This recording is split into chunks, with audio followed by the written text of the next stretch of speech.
श्री स्वामी समर्थ श्री गुरुदेव दत्त। 6 जानेवारी वर्षातील पहिली अंगारकी संकष्टी। या दिवशी तुम्हाला काही अशा गोष्टी करायच्या आहेत आणि काही गोष्टी करायच्या नाही आहेत, तेच आपण या व्हिडिओमध्ये बघणार आहोत। सगळ्यात महत्त्व म्हणजे सगळ्यात पहिला तुम्हाला सकाळी लवकर उठायचं आहे। स्वच्छ कपडे, अंघोळ करून स्वच्छ कपडे परिधान करायचे आहेत। वस्त्र परिधान करताना काळ्या रंगाचे आणि सफेद रंगाचे नका करू। पिवळ्या रंगाचे असतील किंवा लाल रंगाचे असतील, लाईटमध्ये असतील ते वस्त्र तुम्ही परिधान करा। त्यानंतर गणपती बाप्पाला अभिषेक करून स्नान घालून पूजा करायची आहे। संध्याकाळी जेव्हा चंद्रोदय आहे 9:16 चंद्रोदय असणार आहे, त्यावेळेस गणपती बाप्पाची आरती करायची आहे। घरातील सर्व मंडळी एकत्र यायचं आहे। आरती करून जे पंचामृत असतं ना ते सगळ्यांनी वाटून घ्यायचं आहे। त्याचबरोबर गणपती बाप्पासमोर तुम्हाला 11 मोदक 21 मोदक जसे जमतील मोदकाचा नैवेद्य 100% दाखवा।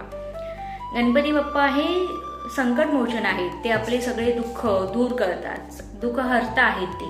त्यामुळे या दिवशी तुम्ही गणपती बाप्पाकडे जे काही मागाल ते 100% भेटेल। फक्त मागताना मनात कोणत्याही प्रकारची शंका ठेवू नका आणि कोणत्याही प्रकारचा डाऊट किंतु परंतु ठेवू नका। दुसरी गोष्ट तुम्हाला करायचं का आहे, अथर्व शीर्ष किंवा गणपती स्तोत्र याचं पठण करायचं आहे 108 वेळा। खूप जणांना पठण करता येत नाही, तर त्यांनी श्रवण केलं तरी चालेल। तर ह्या संकष्टीला या छोट्या छोट्या गोष्टी तुम्हाला लक्षात ठेवायचं आहे। त्याचबरोबर तुटलेले अक्षदा गणपतीला अर्पण करू नका।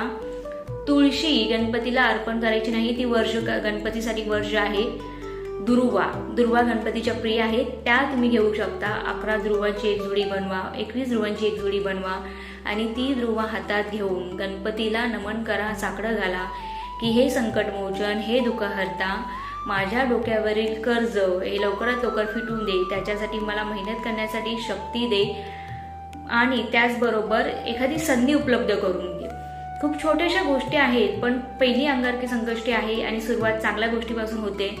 तर ह्या गोष्टी छोट्या छोट्या गोष्टी करून बघा, नक्कीच आपल्या डोक्यावरील कर्जही कमी होईल, घरामध्ये सुख शांती आणि समृद्धी नांदेल।